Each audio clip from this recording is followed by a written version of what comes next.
शुक्लांबरधरं विष्णुं शशिवर्णं चतुर्भुजं प्रसन्नवदनं ध्यायेत् सर्वविघ्नोपशान्तये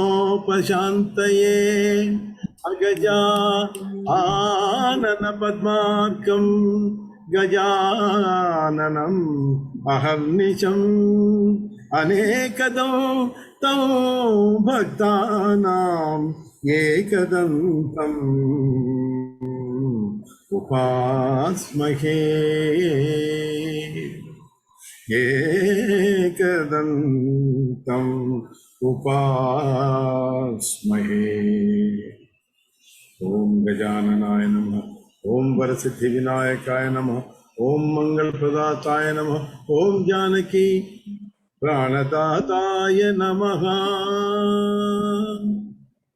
ओम श्री राधाय नमः। నిన్న మనం ఈ అష్టమ సర్గంలో సీతాదేవి యొక్క వియోగంతో రాముడు ఎలా బాధపడ్డాడు అనేది మనం చెప్పుకున్నాం కదా, కొంత చెప్పుకున్నాం, అవునా కదా? ఎవరైనా గుర్తుంటే చెప్పండి. ఉషా కానీ ఎవరైనా? బాబు గుర్తుందా? ఎక్కడి దాకా చెప్పుకున్నామో గుర్తుందా మీకు?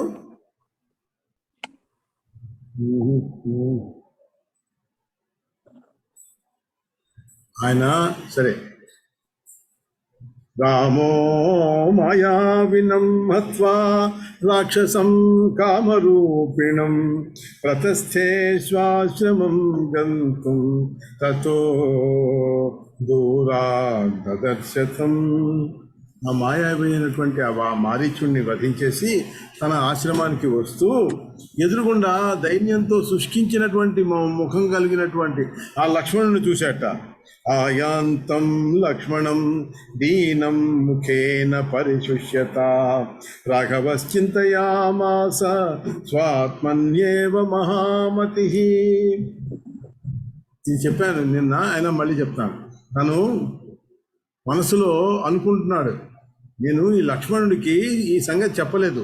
సీతాదేవిని అగ్నిలో ప్రవేశించమని, తను ఉండిపోమని, మాయాసీతని ఛాయాసీతని బయట ఉంచమని నేను సీతతో చెప్పిన విషయం లక్ష్మణుడికి తెలియదు. కాబట్టి లక్ష్మణుడు తనకు ఇంతకీ అక్కడ సీతాదేవే అపహరింపబడిందని అనుకుంటాడు. కాబట్టి నేను కూడా అలాగే ప్రవర్తించాలి అని నేను కూడా సాధారణ మానవుడిలాగానే నేను శోకిస్తూ ఉండాలి. నాకు ఇవన్నీ తెలుసు అనే సంగతి నేను లక్ష్మణుడికి నేను చెప్పలేదు. కాబట్టి నేను జాగ్రత్తగా నేను అలాగే ప్రవర్తించాలి అనుకున్నాడు. అనుకుని ఇట్లా నేను చేస్తేనే వెతుక్కుంటూ రాక్షసరాజు అయినటువంటి రావణాసురుడిని నేను చేస్తాను. లేకపోతే నేను ఉదాసీనుడిగా వెళ్ళిపోయిందా అని ఉన్నట్లుగా నేను పట్టించుకోకుండా ఉన్నానంటే లక్ష్మణుడికి అనుమానం వస్తుంది. అందుకని ఎవరు ఏమిటి సీతాదేవి వెళ్ళిపోయినా, సీతాదేవిని పట్టు వెళ్ళిపోయినా కూడా వాడు ఈయనంత బాధపడటం లేదు ఏమిటి అని అనుకుంటారేమో. కాబట్టి నేను అలా నాకు తెలియనట్లే నేను ఉండాలి అని అనుకున్నాడు. అని ఈ భూమిలో కొంతకాలం నేను మనుష్య భావంతో నేను ఉంటాను. అందువల్ల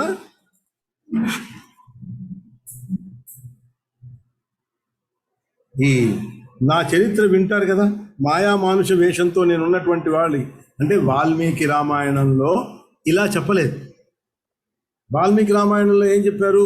ఆయన బాధపడుతున్నట్లుగానే చెప్పారు. కాబట్టి అట్లాంటిది విన్న వాళ్ళకి వాళ్ళు ఏమనుకుంటారు? ఈ భక్తి మార్గంతో అయ్యో రాముడు మానవుడిగా ఉండి ఇంత బాధలు పడ్డాడే అని ఆ మనుష్య రూపాన్నే నిత్యం కొలుస్తారు.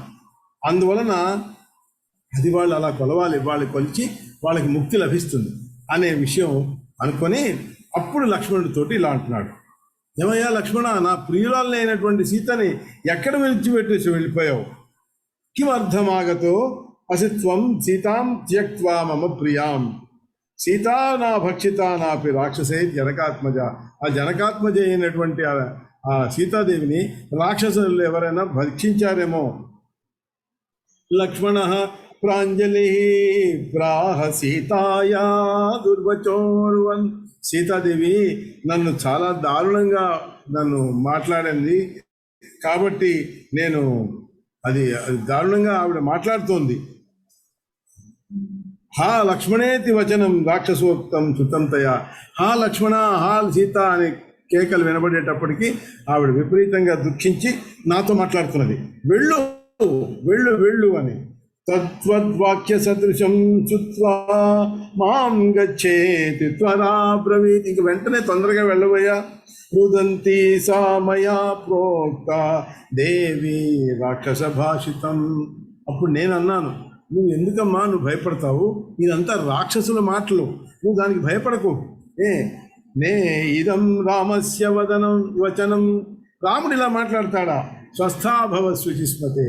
నువ్వు ఏం పర్వాలేదు, కంగారు పడకుండా ఉండు అని నేను చెప్తే, కానీ ఆవిడ వినకుండా ఆ సమయంలో ఇత్యేవం సాంత్వితా సాధ్వి మయా ప్రోవాచ మాం పునః యదుక్తం దుర్వచో రామ నవాచ్యం పురతస్తవా.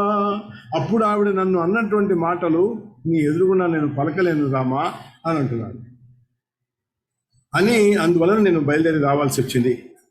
అప్పుడు రాముడు అంటాడు, కర్ణౌ పిధాయ నిర్గత్య యాతో అహం త్వాం సమీక్షితం రామస్తు లక్ష్మణం ప్రాహ తథాప్య అనుచితం కృతం. అయినా సరే ఎంత జరిగినా కూడా నువ్వు ఆవిడ్ని వదిలిపెట్టి నువ్వు రాకుండా ఉండాల్సింది, రాకూడదు అలా. స్వయా స్త్రీ భాషితం సత్యం త్యక్త్వా త్యక్తా శుభానన. ఆ శుభానన అయినటువంటి ఆవిడ్ని నువ్వు వదిలిపెట్టేసి వచ్చావు. స్త్రీల మాటలు నువ్వు పట్టించుకుంటావా? స్వయా స్త్రీ భాషితం సత్యం కృత్వా. ఆవిడ నిజమే, ఆవిడ మాటలనే నువ్వు నిజం చేశావు నువ్వు రావడం వలన. ఇప్పుడు చూడు, ఆవిడ రాక్షసుల చేత భక్షింపబడి ఉంటుంది, లేకపోతే తీసుకెళ్ళిపోయి ఉంటారు, నీత తీసుకెళ్ళిపోయి ఉంటారు, వా భక్షిత లేకపోతే చంపేసి తినేసి ఉంటారు. వా రాక్షసై నాత్ర సంశయ. రాక్షసులు చేసి ఉంటారు, ఇది అనుమానం లేదు. ఇది చింతాపరో రామ స్వాశ్రమం త్వరితోయయౌ. గబగబా త్వరగా రాముడు ఆశ్రమానికి చేరాడు. తత్ర దృష్ట్వా జనకజాం విలలాపాతి దుఃఖిత. అక్కడ ఆవిడ కనబడకపోయేటప్పటికీ ఎంతో దుఃఖం అనుభవించాడు ఆయన. హా ప్రియే క్వగతాసి త్వం నాసి పూర్వవదాశ్రమే అథవా మద్విమోహార్థం లీలయా క్వ విలీయసే. నన్ను వంచడం కోసం, నాతో పరిహాసం చేయడం కోసం నువ్వు వెనకాల ఎక్కడన్నా దాక్కున్నావా? ఎందుకు ఆశ్రమంలో నువ్వు కనబడటం లేదు? ఏమిటిదంతా అని మొత్తం వనమంతా గాలించాడు. ఇత్యాచిన్వన్వనం సర్వం నాపశ్య జ్ఞానకీం తదా. ఎంత వెతికినా కనపడలేదు ఆవిడ. వనదేవ్య కుత సీతాం బ్రువంతు మమ వల్లభాం. ఓ వనదేవతలారా, ఎక్కడుందమ్మా, ఎక్కడుందయ్యా నా సీతాదేవి? బ్రువంతు చెప్పండి, నా వల్లభ అయినటువంటి ఆ సీతాదేవి ఎక్కడికి వెళ్ళిపోయింది? మృగాశ్చ పక్షిణో వృక్షా దర్శయంతు మమ ప్రియాం. ఓ వృక్షాల్లారా, ఓ పక్షుల్లారా, ఓ మృగాల్లారా, నా భార్య ఎక్కడున్నదో చెప్పగలరా? ఇత్యేవం విలపన్నేవ రామః సీతాం న కుత్రచిత్. ఆవిడ ఎక్కడ కనబడకపోయేటప్పటికీ అలా విలపిస్తూ ఉన్నట్ట రాముడు. సర్వజ్ఞ, ఆయన సర్వజ్ఞుడు, సర్వథా క్వాపి అన్నీ తెలిసినవాడు. అయినా కూడా నా పశ్యత్ రఘునందన. ఆ రఘునందనుడు ఆవిడని చూడలేకపోయి ఆనందో అప్యన్వశోచ కామజలో అచలో అప్యనుధావతి. ఆయన అచలుడు అంటే ఆయన కొండలాంటి వాడు, అంటే కదలడు. ఆయనకి మమకారాలు ఇట్లాంటివన్నీ లేవు, అహంకారాలు లేవు. అయినా సరే ఆనంద స్వరూపుడు ఆయన, అయినా సరే శోకించాడు. మమకార రహితుడు, అహంకార శూన్యుడు అయినటువంటి వాడు, అఖండమైనటువంటి ఆనందమే ఆయన యొక్క రూపం అయినటువంటి వాడు, అంటే చిదానంద స్వరూపుడు అయినటువంటి వాడైనా నా భార్య, నా సీత అంటూ అదే దుఃఖంతో ఆయన వినిపించాడు. నిర్మమో నిరహంకారో అప్య అఖండానంద రూపవాన్ మమ జాయే, నా భార్య ఇది సీతేతి విలలాప అతి దుఃఖిత. అట్లా విలపిస్తూ ఉన్నాడు ఆయన. ఏవం మాయామనుచరన్న సక్తోపి రఘూత్తమః ఆసక్త ఇవ మూఢానాం భాతి తత్వవిదాం నహి. ఇట్లా రఘూత్తముడు అనాసక్తుడై ఉన్నట్లుగా ఉన్నా ఆయన మాయను అనుసరించేటటువంటి మనలాంటి మూఢులకు మాత్రం ఆయన పాపం కనిపిస్తున్నాడో అని అనుకుంటాం, కానీ నిజంగా తత్వవేత్తలు అలా అనుకోరు. ఈ విధంగా అంతా వెతుకుతూ ఉంటే ఏవం విచిన్వన్ సకలం వనం రామ స లక్ష్మణ, ఆ లక్ష్మణుడితో పాటు రాముడు మొత్తం అదంతా వెతుకుతూ ఉంటే అక్కడ భగ్నం రథం ఛత్ర చాపం కువరం పతితం భువి, నేల మీద విరిగిపోయినటువంటి రథం, ఛత్రాలు చాపాలు ఇవన్నిటి కూడా నొగలు ఇవన్నీ కూడా పగిలిపోయి విరిగిపోయి కింద పడి ఉండటం చూశాడు. పతితం భువి దృష్ట్వా లక్ష్మణం ఆహేదం ఇదం పశ్య లక్ష్మణకేనచిత్, ఇది చూసి ఆయన అంటున్నాడు నీయమానాం జనకజాం తం జిత్వాన్వయో జహారతాం. ఏమయ్యా, ఇక్కడ ఇద్దరు యుద్ధం చేస్తున్నట్టు ఉంది అంతే కదా, రథం ముక్కలై పడిపోయి ఉన్నదంటే ఎవరో యుద్ధం చేసి ఉండాలి. యుద్ధం చేస్తే ఇద్దరు ఉండాలిగా యుద్ధం చేయడానికి. అంటే సీతని ఎవరో అపహరించుకుపోతుంటే ఇంకోడెవడో వచ్చి వీడిని చంపి వాడిని తీసుకెళ్ళిపోయాడేమో సీతాదేవిని, అలా ఉన్నది నాకు, అలా అనిపిస్తున్నది అని ఇంకొంచెం దూరం వెళ్ళారట. గతః కంచిత్ భువో భాగం గత్వా పర్వత సన్నిభం రుధిరాక్త వపుర్దృష్ట్వా రామో వాక్యమథా అబ్రవీత్.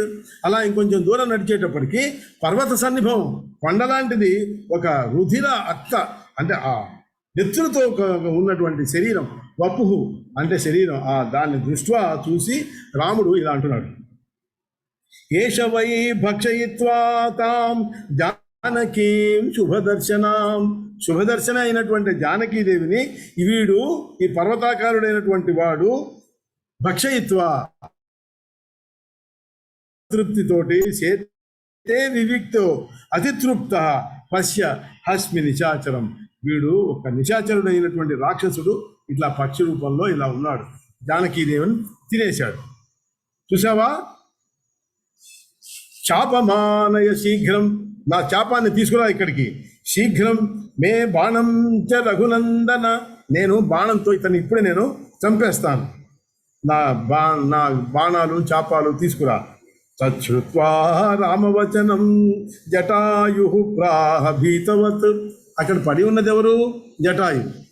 ఆ జటాయువు ఈ రావణుని యొక్క మాటలు విని భయపడి ఇట్లా అంటున్నాడు మాం నమారయ, నన్ను నువ్వు చంపద్దు, భద్రం తే నీకు శుభమవుగాక, మ్రియమాణం స్వకర్మణ, నేను చేసినటువంటి పనుల వలనే నేను మ్రియమాణం అంటే నేను చచ్చిపోతున్నాను ఇప్పుడు.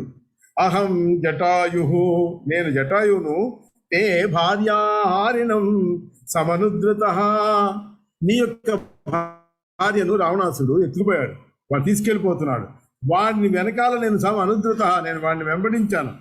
రావణం తత్ర యుద్ధం మే బభూవ హరిమర్దన హరివిమర్దన తస్య వాహాన్ రథం చాపం చిత్వా అహంతే నఘాతిత. వాడితోటి నాకు పెద్ద యుద్ధం జరిగింది. ఓ హరిసూదన, వాడి యొక్క అశ్వాల్ని రథాన్ని మొత్తం చాపం, వాడి యొక్క చాపం అంటే ధనుస్సుని, వీటన్నిటిని కూడా నేను చీల్చేసి నేను వాటితో యుద్ధం చేస్తే వాడి చేత ఇప్పుడు నేను గాయపడి కింద పడిపోయి ఉన్నాను. పతితో అస్మి జగన్నాథ, ఓ జగన్నాథుడా, నేను పతితో కింద పడిపోయాను. ప్రాణాం స్వక్ష్యామి పశ్యమాం, ప్రాణాలని విడిచిపెట్టడానికి నేను ఉన్నాను. విడిచిపెట్టుతున్నాను, నన్ను చూడు, పశ్యమాం, నన్ను చూడు. తచ్చుత్వా రాఘవో దీనం కంఠ ప్రాణం దదార్శః. ఆ మాటలు విని ఈ కంఠగత ప్రాణుడై ఉన్నటువంటి, అంటే ఇక చావడానికి జస్ట్ అలా ఉన్నటువంటి వాడిని, దీనుడైనటువంటి ఆ జటాయుని పాపం చూశాడు. రాముడు చూసి హస్తాభ్యాం సంస్పృశన్ రామో దుఃఖాశ్రువృత లోచనా. పాపం ఆయన్ని, ఆ జటాయుని ఇట్లా నిమిరాట. హస్తాభ్యాం సంస్పృశన్, ఇలా నిమిరి చూశాట, స్పృశించాడు. అయ్యో ఎంత పని జరిగింది, నిన్ను నేను ఎలా అనుకున్నాను. జటాయు సన్నయా వాచా వక్త్రాదగ్ధం సముద్వమన్ ఉవాచ రావణో రామ రాక్షసో భీమ విక్రమః. నా యొక్క, ఇక్కడ చూడండి, మత్ కార్యార్థం హతోస్మి త్వమతో మే ప్రియ బాంధవః. అంటే నువ్వు నా భార్య నిమిత్తం నువ్వు ఆ రావణాసురుడితోటి నువ్వు యుద్ధం చేశావు, నువ్వు ఇప్పుడు చావడానికి రెడీ అయిపోయి ఉన్నావు, నువ్వు నాకు బంధువువే అవుతావు, ప్రియ బంధువువే అవుతావు. అంటే జటాయువు యొక్క నోట్లోంచి రక్తం వచ్చేస్తున్నది. వక్త్రాత్ రక్తం జటాయు సన్నయా వాచా. అతను మాట్లాడుతుంటే నోటి తలబడేటటువంటి గొంతుతో ఇలా అంటున్నట్ట, ఆ నోట్లోంచి రక్తం వచ్చేస్తుంటే. ఉవాచ రావణో నామ రాక్షస భీమ విక్రమ. భీమ విక్రముడు మహాపరాక్రమవంతుడైనటువంటి రావణుడు అనే పేరు కలిగినటువంటి రాక్షసుడు నీ భార్యని తీసుకువెళ్ళాడు. ఎక్కడికి తీసుకెళ్ళాడు? దక్షిణాభిముఖంగా తీసుకెళ్ళాడు. ఈ జటాయువు కూడా తెలియదు లంకలో ఉన్నారని, ఇవన్నీ తెలియదు, కానీ దక్షిణం వైపు వెళ్ళాడన్న సంగతి మాత్రం చూశాడు కాబట్టి చెప్పాడు. ఆదాయ మైథిలీం సీతాం దక్షిణాభిముఖో యయౌ ఇతో భక్తం నమే శక్తి ప్రాణాం స్వక్ష్యామి తే అగ్రతః. నీ ముందు నా ప్రాణాలను నేను ఇలా విడిచిపెట్టడం అనేది నాకు అంతకంటే కావాల్సినది ఏముంది. దిష్ట్వాది దృష్టో అసి రామత్వం మ్రియమాణ ఏనమనఘా. నువ్వు అనఘుడైనటువంటి, అంటే పాపరహితుడు అయినటువంటి ఓ రామచంద్ర, నీ ఎదురుగుండా నీ కట్టెదుట, నీ సన్నిధిలో నేను మరణిస్తూ అదృష్టవశంతో నిన్ను నేను పరమాత్ముడివి అయినటువంటి నిన్ను చూస్తూ నేను ప్రాణాలు వదిలేసుకుంటున్నాను. నువ్వు పరమాత్ముడివి, మాయామానుష వేషధారివి అయి నిలిచినటువంటి నువ్వు మహావిష్ణువి, శ్రీ మహావిష్ణువి, ఓ రఘుపుంగవ. అంత్యకాలంలో, అంటే నా యొక్క చివరి రోజుల్లో నిన్ను చూడటం అనేది నేను ఎంతో అదృష్టవంతుణ్ణి, నేను ముక్తుణ్ణయ్యాను దీనివల్ల. అంతకాలే అపి దృష్ట్వా త్వాం ముక్తో అహం రఘుసత్తమా హస్తాభ్యాం స్పృశమాం. నన్ను నీ యొక్క చేతులతోటి స్పృశించు రామ. పునర్యాస్యామి తే పదం. ఇంక నేను నీ యొక్క పరమ పదాన్నే నేను పొందుతాను, ఇక నేను తిరిగి మళ్ళీ పునర్జన్మ నాకు ఉండదు అని ఆ జటాయు అంటుంటే ఆ రాముడు సరే అలాగే అన్నాడు. అని తథేతి రామ పస్పర్శ తదంగం పాణినా స్మయన్ తతః ప్రాణాన్ పరిత్యజ్య జటాయు పతితో భువి. అలా ఎప్పుడైతే తన యొక్క చేతితోటి జటాయు యొక్క శరీరాన్ని సృష్టించాడో దాంతో జటాయు ప్రాణాన్ని వదిలిపెట్టేశాడు. అప్పుడు రాముడు అతని యొక్క మరణం కోసం ఎంతో బాధపడ్డాడు. రామస్తమనుశోచిత్వా బంధువత్వా అశ్రులోచన. చూసారా, బంధువు కోసం ఆయన ఎంతో బాధపడ్డాడు.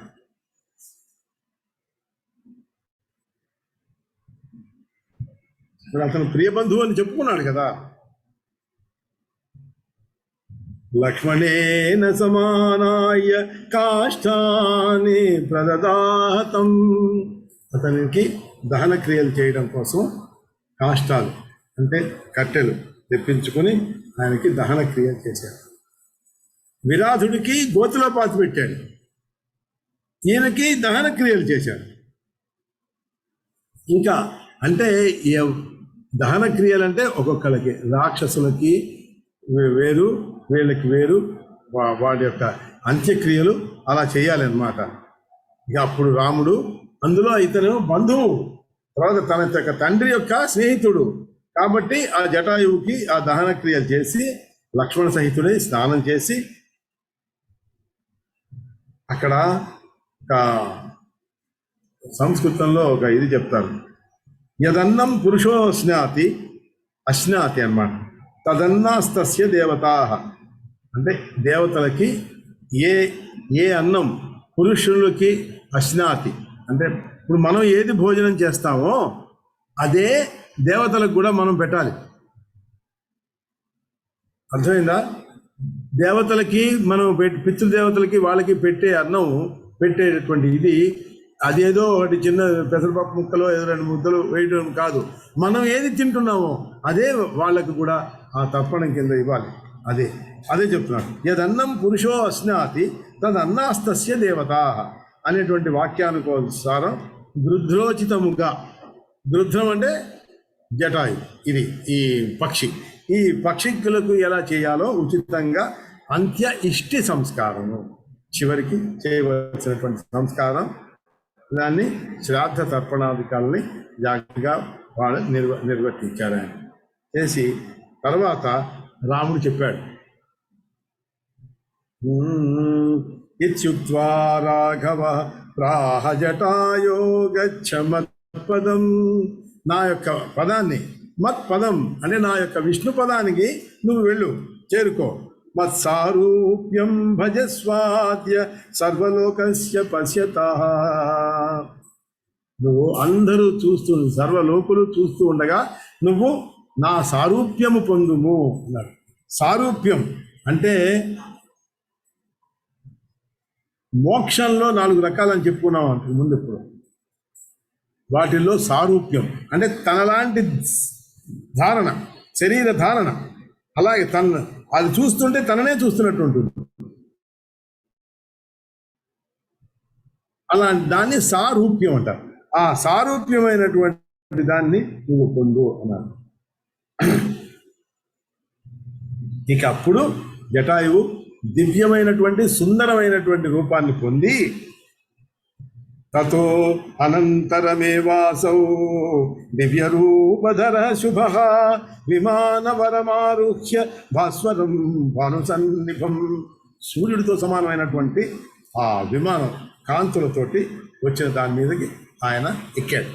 ఆరుహ్య ఎక్కి ఆయన ఎలా ఉన్నట్ట చూడండి. శంఖచక్ర గదా పద్మ కిరీట వరభూషణై ద్యోతయన్ స్వప్రకాశేన పీతాంబరధరో అమలః.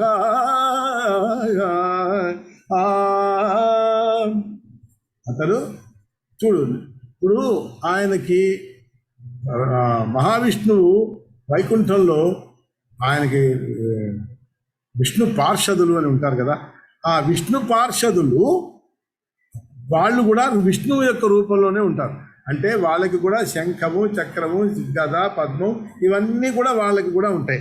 సరే, అలాగే ఉండేటటువంటివి అతడు శంఖచక్ర గదా పద్మ కిరీట వరభూషణై ద్యోతయన్ అంటే ప్రకాశిస్తున్నటువంటి, స్వప్రకాశైన వాళ్ళందరూ వాళ్ళకే ప్రకాశిస్తున్నటువంటివి. వాళ్ళు పీతాంబరధరవు మంచి పట్టుబట్టలు, ఇది ఆ పసుపచ్చటువంటి పట్టుబట్టలు అవి కనుక్కుని, నిర్దోషుడవు అంటే అతనికి ఇంకా అమలహ, అతనికి ఇంకా పాపాలు లేవు. అలాంటి వాడు ఆయన వెళుతూ ఇంకా ఎలాగ తనని సేవించే వాళ్ళు ఎలా ఉన్నట్ట, చతుర్భి పార్షదైర్విష్ణోస్తాదృశై అభిపూజిత. తనలాంటి శరీరమే కలిగినటువంటి ఆ విష్ణు పార్షదుల చేత సేవింపబడుతూ పూజింపబడుతూ స్తూయమానో యోగిగణై రామమాభాష్య సత్వరః. ఇట్లా వీళ్ళు సేవిస్తున్నారు, యోగి గణాలందరూ వచ్చి తనని స్తుతిస్తున్నారు. ఇట్లాంటి వాడిని అప్పుడు ఆ రూపంలో ఉన్నవాడు ఆ జటాయువు కృతాంజలి అయి అంటే చేతులు జోడించి ఆ రఘునందనుని ఈ విధంగా స్తుతించాడు. అసలు ఈ స్తోత్రం అత్యద్భుతమైనటువంటి స్తోత్రం. ఈ జటాయు స్తోత్రం.